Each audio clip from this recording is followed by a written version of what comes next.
Vendi ishte shumë i ngushtë, dy ngrehina, po them, me dhomëza ku flinin të burgosurit në to, fjetoret. Një dhomë ishte me 3 shtretër njëri mbi tjetri, shtretërit dyshek dhe kashtës shumë ngushtë pranë njëri tjetrit, pra në një dhomë normale 50 ca veta, me 50 ca këpucë.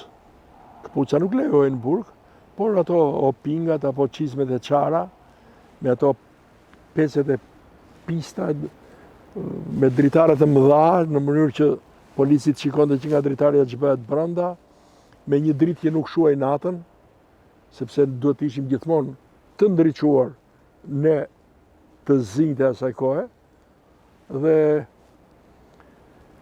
një çang që i binin për të zgjuar në mëngjes, që duhet kishte qenë kështu predh, që të na kujtonte vërtet luftën predhën. Duhet të shohësh herët, do shkoje tek një tub i gjatë uji i bërë me disa brima, atje rrithte uji, secili mbante një radhë për të larë sytë. Natyra ishte shumë zemërmirë me ne.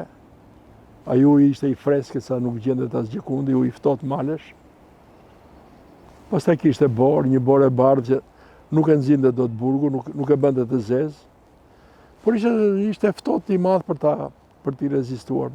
Shkonin temperaturat në Spaç -10, -15, dhe do hyje në frontin e punës, ajo që të gjithë të burgosurit e kanë proverbiale zona e dytë, Minier, Piriti dhe Bakri, ku temperatura shkonin 49 gradë, 50 gradë Celsius.